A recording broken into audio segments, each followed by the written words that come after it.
우리 핸드폰을 지금 끄시든지 진동으로 해놓으시든지 빨리 조치를 좀 취하세요. 매주 이렇게 예배 시간마다 울리는데도 여러분이 준비를 안 하시는 것 같아요. 오늘 역시 이제 데살로니가 후서 2장 1절에서 12절 말씀 네 번째 오늘 보게 되는데요.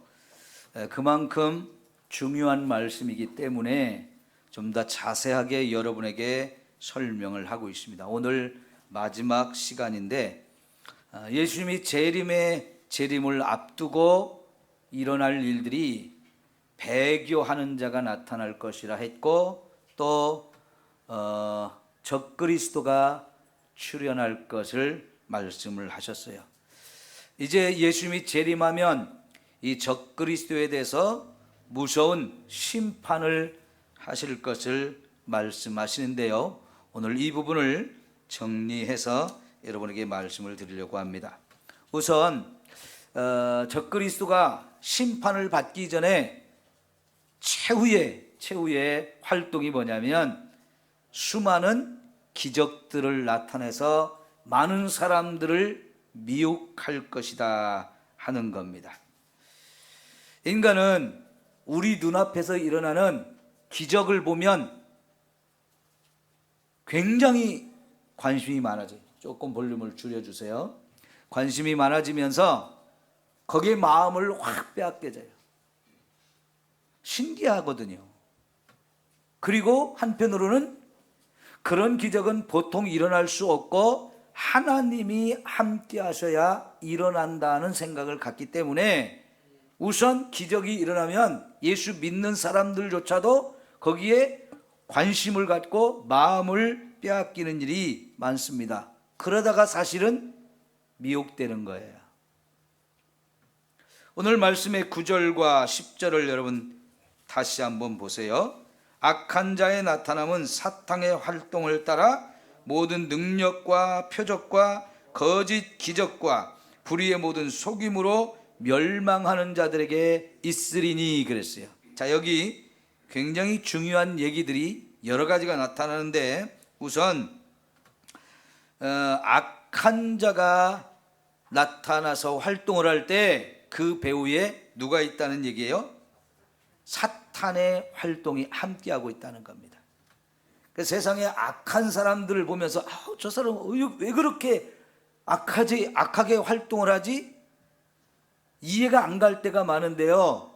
우리가 볼 때는 그 뒤에 사탄이 그를 통해서 일하기 때문에 그 사람이 상상 초월하는 악한 일들을 하게 된다는 겁니다. 두 번째, 그 사탄이 뒤에서 이 악한 자들에게 무엇을 주느냐? 능력과 표적과 거짓 기적을 행할 수 있는 일들을 그런 힘을 준다는 거지요. 그리고 그것에 대해서 많은 사람들이 미혹당하는데 그 미혹당하는 사람들이 누구냐? 멸망을 받기로 예정된 자들. 멸망을 받기로 예정된 자들은 다 거기에 미혹이 된다는 겁니다. 이런 부분들을 오늘 우리가 좀 잘 살펴봐야 되겠는데요. 자, 그러니까 첫 번째 여러분, 사탄의 활동이 주님이 오실 날이 가까워지면 더욱 활발하게 나타나는 거예요. 뭐 하려고요? 더 많은 사람들을 미혹시켜서 멸망시키려고 하는 거죠. 이 사탄의 활동이 정말 끔찍하고 무서운 결과를 가져다 줍니다. 지난주에도 제가 잠깐 말씀드렸죠. 한때 유행하던 미국의 록 가수들, 그들이 노래라고 하는 것을 도구로 사용해서 수많은 젊은이들을 미혹했는데 그들 가운데는 사탄의 종로로 타는 사람들이 많았다는 얘기죠. 심지어 그 사탄에게 자기의 영혼을 팔고 그 사탄이 주는 영감으로 작곡을 하고 작사를 해서 노래를 발표하니까 그게 어마어마한 히트곡이 되는 거예요. 그들의 가사 속에 사탄을 찬양하는 이야기들, 사탄의 활동을 막 공개적으로 드러내는 그런 가사, 그리고 그들의 그룹 이름 자체가 사탄의 종로로 타고 있다는 것을 공공연하게 드러내고 있는 것들을 많이 보았지요. 여러분, 이렇게 악한 영들은요, 많은 일들을 사람들을 통해서 해가지고 결국은 사람들을 미혹하고 속여서 멸망의 길로 끌고 가려고 하는데, 마지막 시대에는 기적들을 행하는 일들이 많아질 것이라는 거지요. 예를 들면 사도행전 16장에 보면 사도 바울이 빌립보라고 하는 곳에 전도를 하러 갔을 때, 에베소에 전도하러 갔을 때 거기 뭐 하는 사람이 있었습니까? 점을 치는 여자아이가 있었는데요, 얼마나 쪽집게 같은지 너무너무 유명했고요. 그래서 수많은 사람들이 거기 가서 자신들의 앞날에 대해서 또 현재 어려움에 대해서 점을 치고 도움을 받는 이런 일을 통해서 이 여자아이가 돈을 많이 벌게 되는데, 그 여자아이는 남의 종이었어요. 그것도 한두 명이 주인 노릇하는 게 아니고 여러 명이 공동으로 주인 노릇하며 이 여자아이를 통해서 돈을 많이 벌었다는 겁니다. 보면 이게 악한 영들이 그렇게 한 여자에게 그런 능력을 불어 넣어주고 그걸 통해 사람들을 다 미혹하는 거예요. 여러분, 구약 성경의 모세 시대에도 모세가 애굽에 가서 10가지 재앙을 나타내면서 이스라엘 백성들을 구원할 때 모세가 기적을 나타내면 거기 애굽의 술사들도 함께 따라하는 일들이 있었죠. 어떤 사람은 모세가 지팡이를 던지면 그 지팡이가 뱀이 되어질 때 자기들도 지팡이를 던지니까 그들의 지팡이도 뱀이 되는 거예요. 모세가 물을 취해가지고 쏟으니까 그게 물이었는데 피로 변해버리는데, 애굽의 술사들도 그런 일을 행하는 거예요. 그들은 어떻게 그런 일을 할 수 있을까요? 그들도 다 악한 영들이 그런 능력을 주었기 때문입니다. 여러분, 요한복음 13장에 보면 이제 우리가 과거에 그런 일이 있었던 것만이 아니고 요한복음 13장에는 앞으로 그런 일들이 일어날 것에 대해서 예언하고 있는데, 바다에서 올라온 짐승, 땅에서 올라온 두 짐승이 특별히 사람들에게 수많은 관심을 끌게 되는데, 그들은 사람들이 보는 앞에서 많은 기적을 행하는데, 심지어는 그들이 사람들이 보는 앞에 죽었다가 다시 살아나기도 한다는 것이고요, 사람들이 여러 가지 물건을 가지고, 물질을 가지고 우상을 만들었는데, 보통 우리가 보면 우상이 말을 합니까? 못 합니까? 말을 못 하잖아요. 그런데 그들이 만든 우상에게 생기를 불어 넣어가지고 그 우상이 마치 살아있는 존재처럼 움직일 뿐만 아니라 그들의 입으로 말도 하는 일을 일으킬 거라는 거예요. 그러면 여러분이 이게 얼마나 놀라운 일이겠어요? 사람들이 볼 때는 저게 참 신이다 이런 생각을 하지 않겠습니까?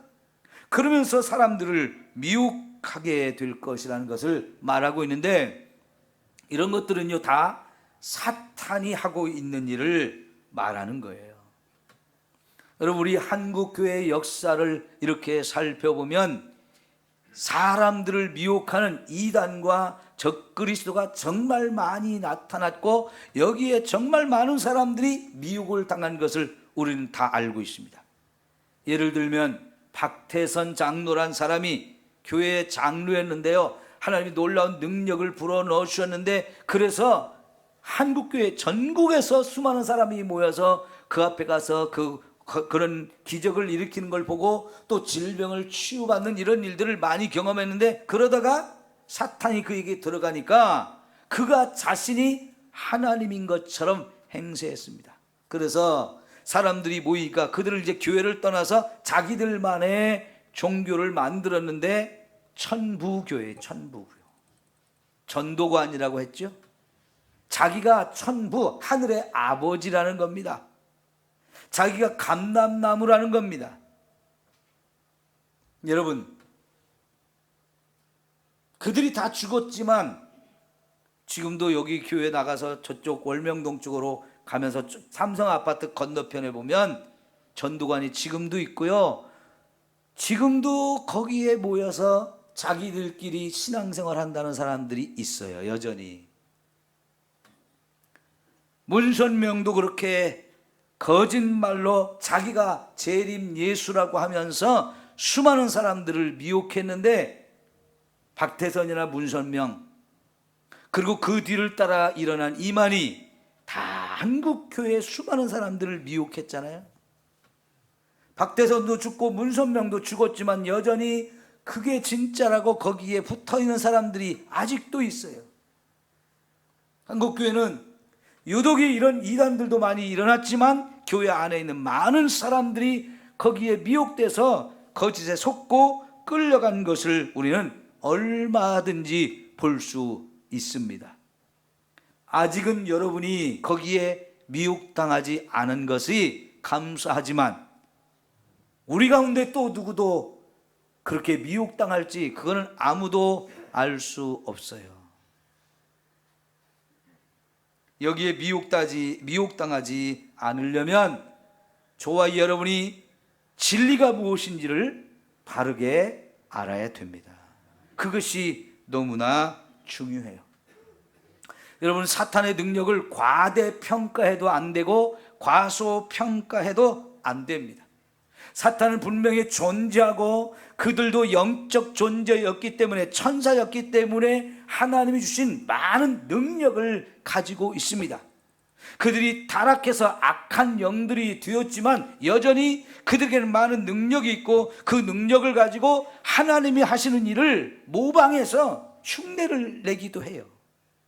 거기에 많은 사람들이 미혹당하고 그렇게 그것이 마치 하나님의 역사인 것처럼 잘못 판단하고, 그리고는 속아 넘어가서 영적으로 또 물질적으로 또 정신적으로 얼마나 많은 부분에서 황폐하게 되고 손해를 보는 일들이 있는지요.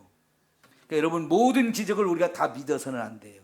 기적이 일어날 때는 그 기적이 일어난 것에 마음을 빼앗기지 말고 먼저 우리가 생각해야 되는데, 저 기적이 사탄의 역사로 되어지는 것인지 하나님의 역사로 되어지는 것인지 그거를 분별해야 하는 것입니다.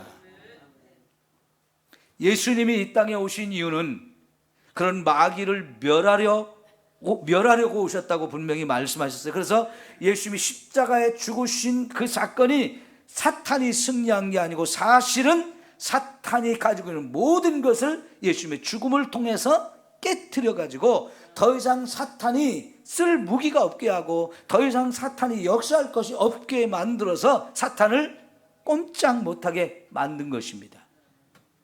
그러나 아직도 사탄은 활동을 하죠. 지금도 두루두루 다니면서 누구를 삼킬까 하고 삼킬 자를 찾고 있고요. 이렇게 악한 사람들을 이용해서 더 악한 일을 하게 하는 이런 것을 우리는 얼마든지 볼 수 있는데, 이런 악한 영들이 때로는 자신을 광명의 천사로 위장하기도 한다고 했습니다. 마치 하나님이 일으키는 것처럼 기적을 나타내므로 사람들로 하여금 마음을 혼미하게 하는 일들이 이렇게 있는 거예요. 그러나 여러분, 예수님이 이 땅에 오셔서 저와 여러분에게 복음을 주셨고, 우리가 그 복음을 믿음으로 인해서 우리는 하나님의 자녀가 되었습니다. 그래서 사탄이 저와 여러분을 공격한다 할지라도 넘어뜨리지 못해요. 얼마든지 우리도 예수님의 이름으로 그 사탄을 결박하고 쫓아낼 수 있습니다. 뿐만 아니라 하나님의 성령이 주신 권능으로 저와 여러분도 질병도 다 치유받을 수 있는 이런 능력을 주셨기에, 나도 치유받고 남들도 치유할 수 있는 이런 은혜를 주셨죠. 그래서 여러분, 이왕의 신앙생활할 때 성령의 능력을 구하십시오. 그래서 성령이 주신 이 권세와 은사를 가지고 이런 기적과 표적을 많이 일으키며 많은 영을 구원하는 저와 여러분이 되어지기를 축원합니다.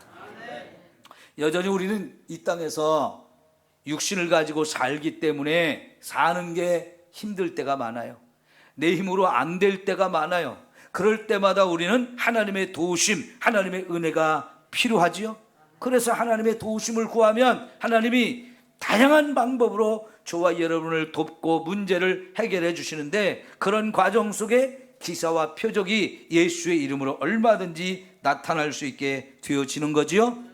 이런 은혜가 오늘 함께 예배하는 이 자리에서도 여러분에게 임하기를 축원합니다.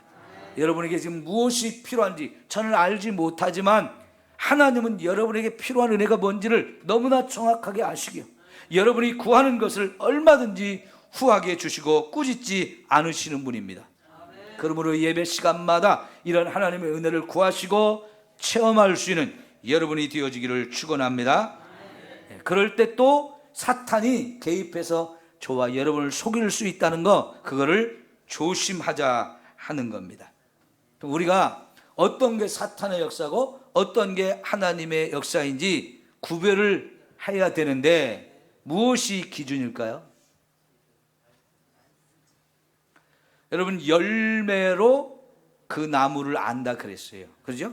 열매를 보면 그 나무를 알 수 있다 그랬는데, 그 얘기는 뭐냐면 지금 그런 기적을 나타내는 사람들이 말씀 위에 서 있는지, 그리고 그들의 삶이 말씀을 따라 아름다운 결과가 나타나는지 그거를 보라는 거예요.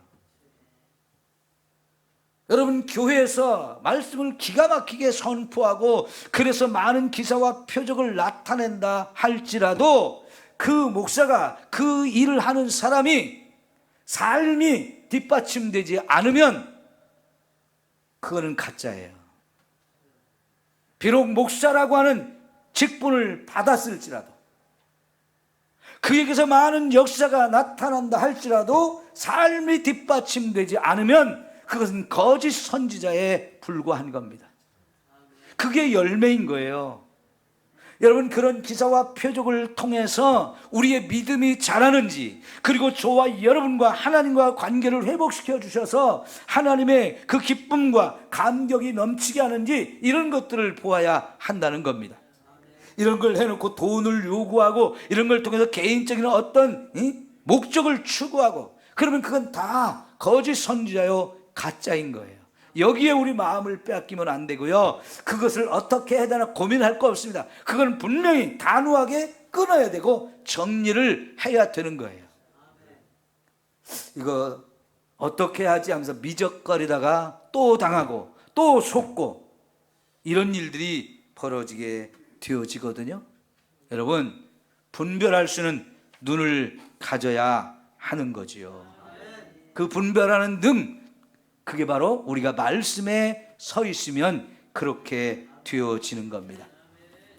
여러분, 제가 말씀을 계속 강조하니까 어떤 분들은 목사님은 너무 말씀만 강조해요. 우리 교회도 성령의 역사가 많이 나타났으면 좋겠습니다. 그렇게 여러분이 원할 수 있는데, 그건 저도 마찬가지예요. 그러나 여러분, 이 성령의 역사만 우리가 자꾸 추구하고 말씀이 없으면 성령의 역사 가운데 사탄의 역사도 슬그머니 끼어들 때 그걸 분별할 능력이 없기 때문에, 이런 성령의 나타남과 능력, 이거보다 더 중요한 것이 말씀으로 무장해서 무엇이 진리고 무엇이 거짓인지를 분별하는 게 중요하다는 얘기예요. 여러분, 가짜를 진짜인 줄 알고 속는 게 얼마나 억울한 일입니까? 그러죠? 여러분이 물건 하나를 잘못 사도 그게 얼마나 속상해요.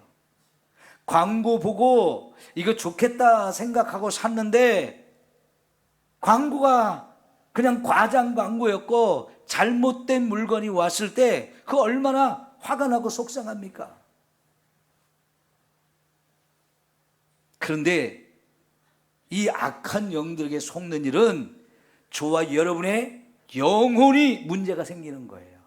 심지어는 영생의 길로 가다가 지옥의 멸망의 길로 가는 일이기 때문에 이거는 너무너무 중요하다 하는 것이죠. 그래서 기적이 일어난다고 무조건 따라가고 기적이 일어난다고 무조건 마음을 주고 하지 말고요, 분별을 먼저 해야 하는 것입니다. 그래서 진짜인지 가짜인지를 보고 하나님의 역사가 분명하다 할 때는 저와 여러분도 얼마든지 박수치고 얼마든지 함께 기뻐하며 얼마든지 함께 동참해서 나도 그 은혜를 누리는 거, 그건 감사한 일이고 100번이고 1000번이고 해야 될 일이지만, 만에 하나라도 여러분 그것이 잘못된 것이 보여지면 그건 과감하게 이거는 아니다 라고 여러분이 선을 긋고 그걸 끊어야 되는 거예요. 이 분별력이 저와 여러분에게 너무너무 중요하다 하는 겁니다. 두 번째요, 우리 생각할 건 뭐냐면 이런 악한 영들의 역사 하나님 왜 허락하셨을까? 사실은 우리도 궁금해요.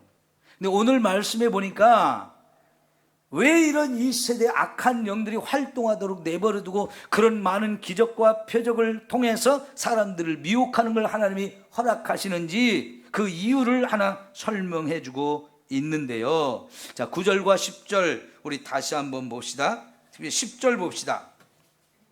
시작. 불의의 모든 속임으로 멸망하는 자들에게 있으리니 이는 그들이 진리의 사랑을 받지 아니하여 구원함을 받지 못함이라 그랬어요.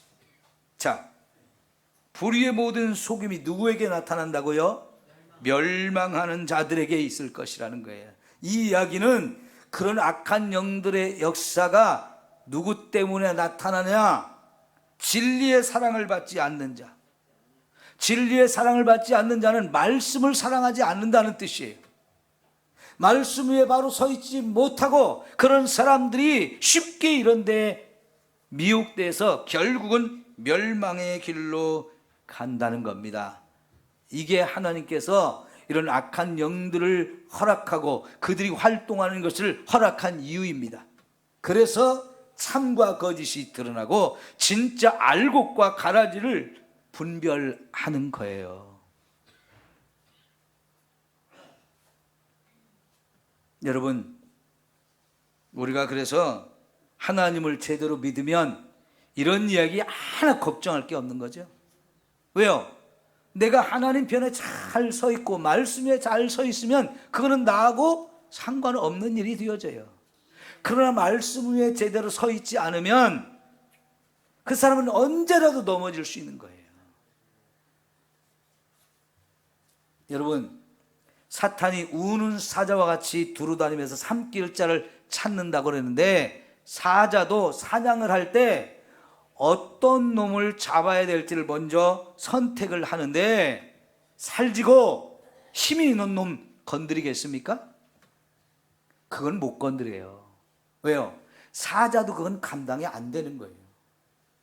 그래서 사자도 먹잇감을 취할 때는 제일 비리비리하고 못나 보이는 놈, 달리기 못할 놈, 뛰어가지 못할 놈, 힘이 좀 떨어지는 놈, 이런 것만 선택해가지고 그 많은 것 중에 딱 그런 것이 눈에 띄고 그거를 집중적으로 공격을 하거든요. 살찐 놈, 그런 놈 잡아먹으면 훨씬 더 맛있겠지만 그거 잡을 능력이 없어요, 사자라도. 그러니까요, 악한 영들이 이렇게 교회 다니는 사람 보면서 시원찮게 신앙생활하는 사람은 사탄의 눈에는 정확하게 보이거든요. 그러니까 가서 어떻게든지 속여버리려고, 어떻게든지 미혹하려고 온갖 수단과 방법을 동원해서 그렇게 미혹하지, 신앙생활 제대로 하는 사람은 건드려도 콧방귀도 안 끼니까 건드지를 않는 거예요. 그러니 여러분, 우리가 말씀 위에 서는 게 얼마나 중요합니까? 네? 말씀이 기준이라니까요. 말씀이 우리의 힘이라니까요. 여러분, 아모스 선지자, 호세아 선지자, 이런 분들이 시대의 그 하나님의 백성들이 타락해가지고 하나님의 무서운 심판이 가까이 오는 걸 보면서 왜 하나님의 백성들이 이렇게 망하는가? 한마디로 딱 말했어요. 내 백성이 지식이 없어서 망한다 그랬어요. 네? 이 지식이라는 것은 하나님의 말씀에 대한 지식이에요. 우리가 신앙생활 머리로 하는 거 아니고 지식으로 하는 건 아니지만은 신앙생활을 제대로 하려면 하나님의 말씀을 많이 알아야 돼요. 그래야 진짜와 거짓을 분별할 수 있는 능력이 거기 서 있는 것이고요. 저와 여러분이 쉽게 마음이 흔들리지 않고 미혹당하지 않고 자기를 지킬 수 있는 힘이 거기서 온다는 얘기죠. 그래서 믿음으로, 말씀으로 서는 게 너무너무 중요하다는 이야기입니다. 여러분, 세 번째, 그러면 이렇게 미혹 미혹되는 자들, 또 그렇게 미혹하는 자들 다 어떻게 하신다느냐? 하나님이, 예수님이 재림하시면 제일 먼저 하실 일이 그들을 심판하시는 거예요. 이것을 가르쳐서 우리는 최후의 심판이다 이렇게 말하는데, 여러분, 이 최후의 심판이 있다는 사실을 여러분 믿습니까? 안 믿는 사람 같은데요. 아니, 여러분이 아멘을 쫓게 해서 제가 하는 얘기가 아니고요, 여러분이 정말 하나님의 심판이 분명히 있다는 사실을 알면 어떻게 신앙생활 그렇게 하세요? 예? 지금 우리가 신앙생활하고 있는 모습이 하나님의 무서운 심판이 있다는 걸 확실하게 믿는 사람의 모습이 아니에요. 너무나 엉터리로 우습게 대충대충 이렇게 얼렁뚱땅 하는 신앙생활을 지금 너무나 많은 사람이 하고 있어요. 8절 봅시다.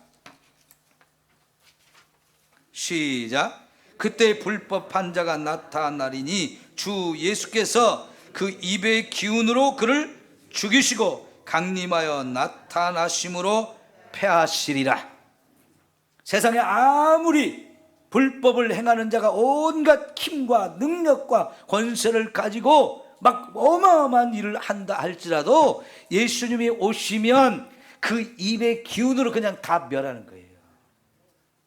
예수님이 한번 불기만 해도 그냥 한순간에 다 날아가는 존재에 불과하다는 겁니다.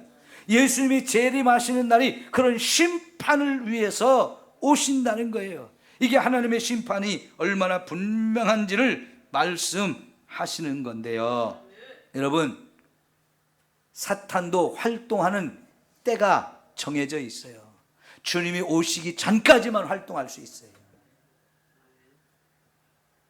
그러다가 주님이 오시면 그들을 온전히 다 소멸할 불이 되어질 것입니다.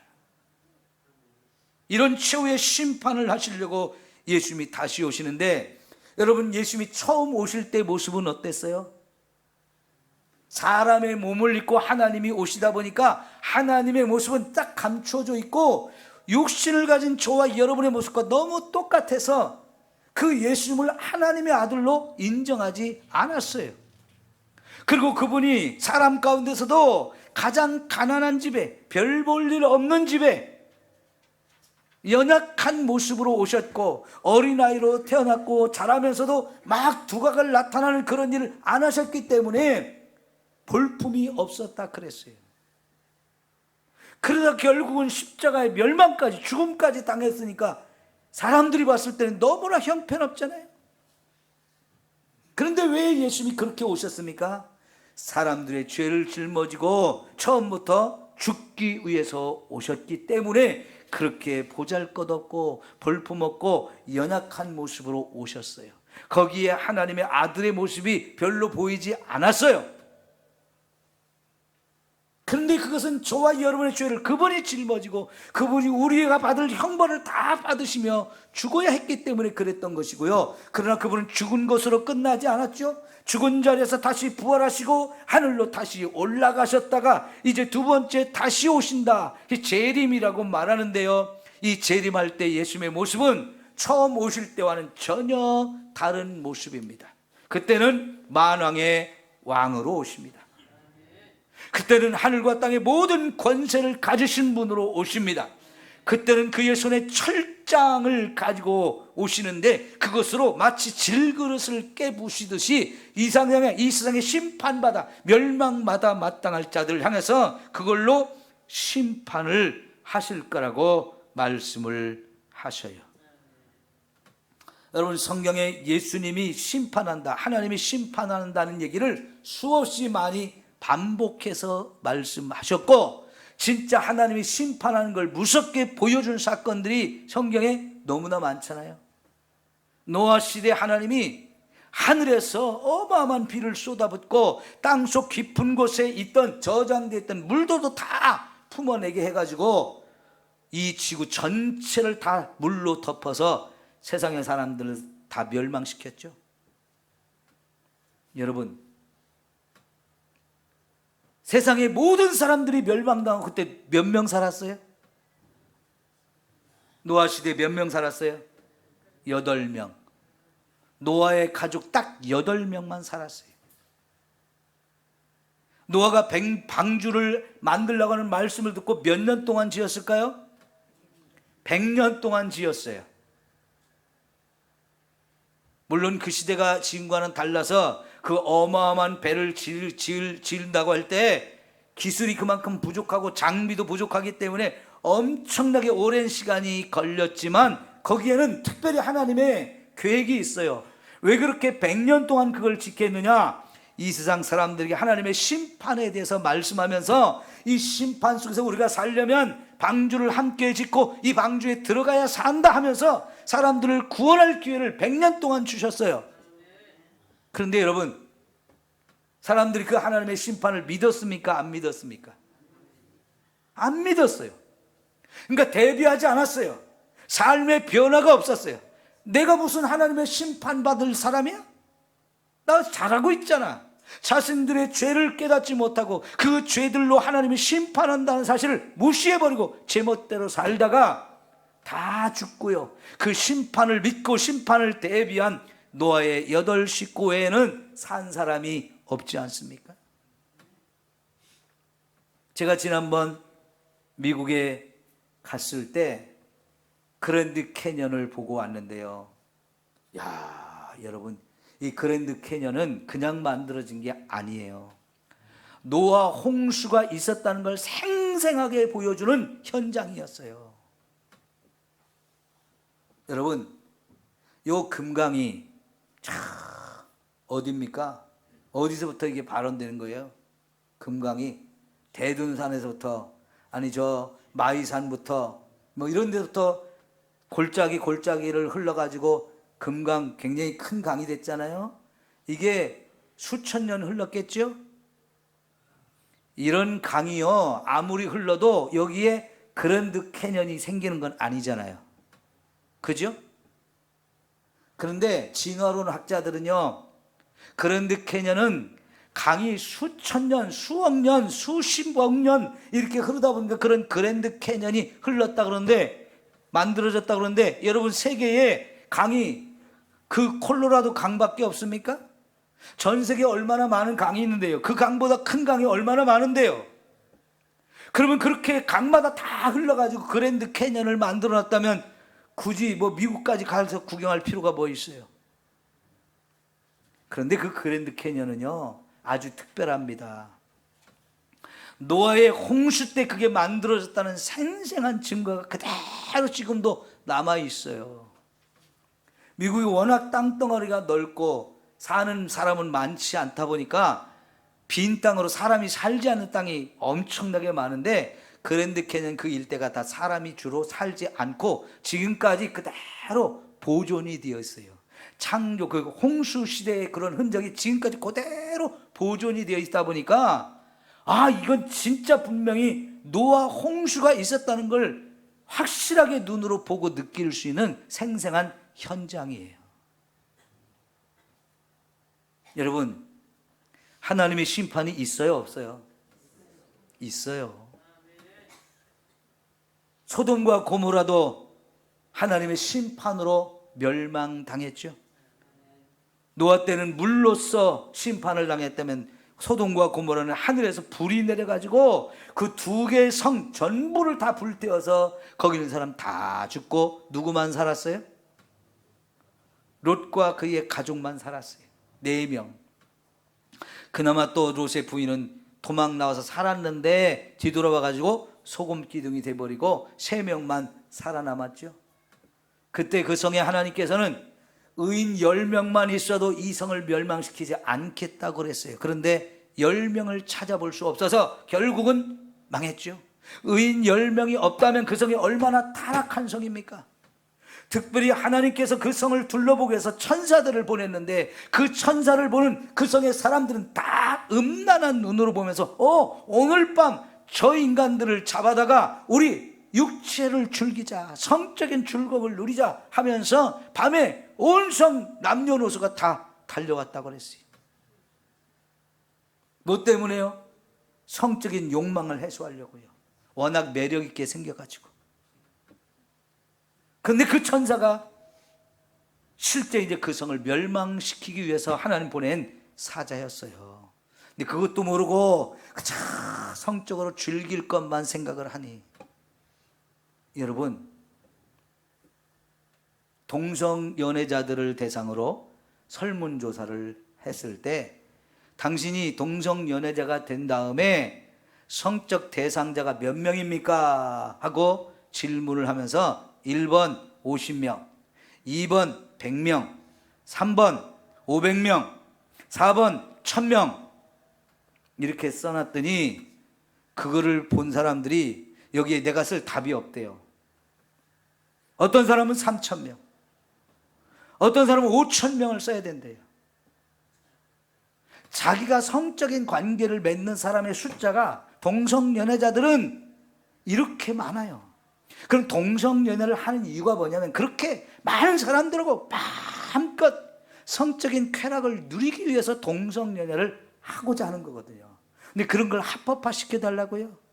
그걸 법으로 만들어서 보호를 해주자고요?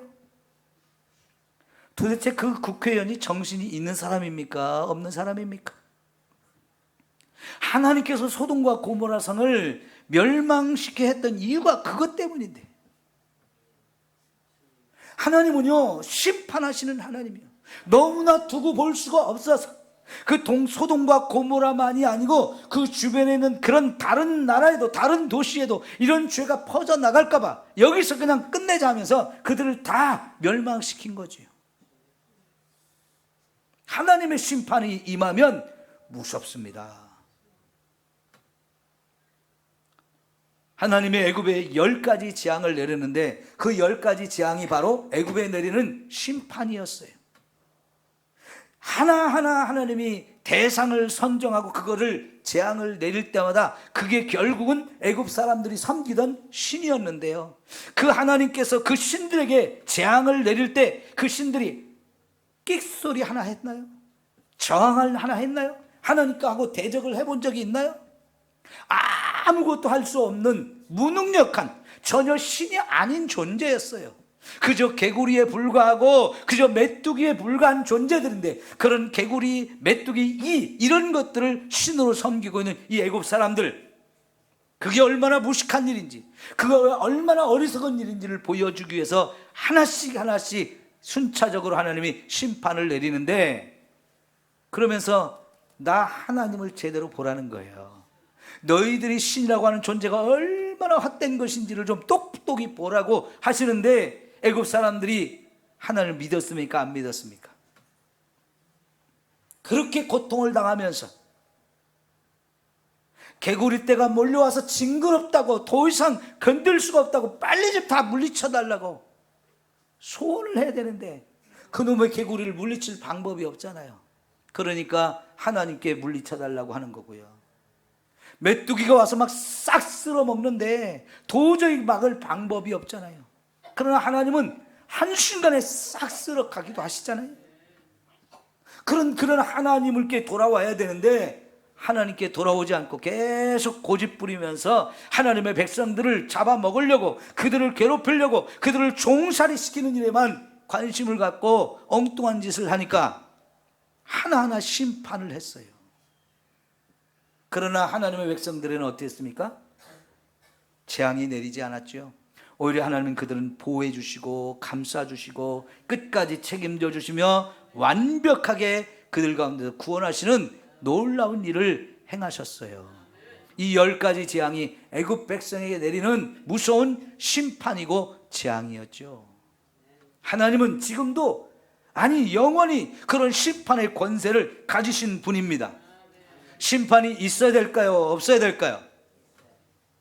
악한 자는 분명히 하나님의 심판을 받아야 되고, 하나님이 선택하시고 의롭게 사는 자들은 하나님의 구원의 역사가 반드시 있어야 하는 겁니다. 그래서 성경은 하나님을 심판자라고 우리에게 말씀하셔요. 심판을 하시는 것이 공의이고 구원하시는 것이 하나님의 사랑인데, 이 사랑과 공의를 다 가지신 하나님께서 분명히 마지막 날에는 심판할 자는 심판하고 구원할 자는 구원하십니다. 예수님이 다시 오시는 날이 그걸 결정하고 그걸 확실하게 실행하는 무서운 날이 되어질 거예요. 그러니까 여러분, 우리는 그런 하나님의 심판을 정말 두려워하는 사람들이 되어야 되고, 그런 온 세상이 무너지고 멸망당하는 가운데에서도 하나님이 구원하시는 그 은혜를 분명하게 받을 수 있는 믿음의 사람들이 되시기를 축원합니다. 믿는 자는 반드시 구원하셔요. 그 하나님의 구원을 받을 수 있도록 믿음 생활을 제대로 해야 된다는 이야기이죠. 오히려 그날에 칭찬과 상급을 받을 수 있는 사람이 되어야 되지, 악하고 게으른 자라 하면서 책망받고 멸망당하는 사람이 우리 가운데는 한 사람도 없기를 축원합니다. 그러기 위해서 지금 저와 여러분이 다시 오실 주님 맞을 준비를 잘해야 돼요. 제대로 신앙생활 정신 차려서 하자는 얘기입니다. 여러분이 열심히 예배드리고 여러분이 정말 하나님 앞에 깨어서 헌신하고 섬기는 것보다 더 중요한 일 더 있을까요? 지금 여러분이 하고 있는 일 중에 중요한 일들이 많이 있을 겁니다. 그런 일 하지 말라는 얘기 아닙니다. 그러나 너희는 먼저 그의 나라와 그의 의를 구하라고 그랬어요. 뭔 얘기입니까? 우선순위가 있다는 거예요. 내 자식들 밥 먹여주고 학교 보내고 이것도 중요하지만, 나와 내 자식이 하나님 앞에 믿음으로 서서 살아가는 거, 그 믿음을 지키기 위해서 예배드리고 그 믿음을 가지고 하나님 앞에 섬기며 봉사하는 것, 그것이 우선이 되어야 된다는 거예요. 그러지 않으면 나도 모르게 변질되어지고 내 마음을 자꾸 다른 것에 빼앗기기 때문에 하나님께 칭찬과 상급을 받지 못하는 상황이 될 수 있다는 얘기죠. 잘 준비하시고 주님이 오시는 날을 기쁨으로 맞이하는 저와 여러분 모두가 됩시다. 기도합니다. 좋으신 하나님 아버지, 이제 우리가 예수님의 재림의 날을 앞두고 일어날 일들, 그리고 재림하실 때 있어질 일들을 우리가 살펴보았습니다. 악한 원수 마귀들도 마지막 날이 되기까지 더 역사하면서 수많은 사람을 미혹하려고 하는데, 그럴수록 우리 정신 차리고 나도 살고 남도 살릴 수 있는 우리 참 성도들이 되게 하옵소서. 예수님의 이름으로 기도합니다. 아멘.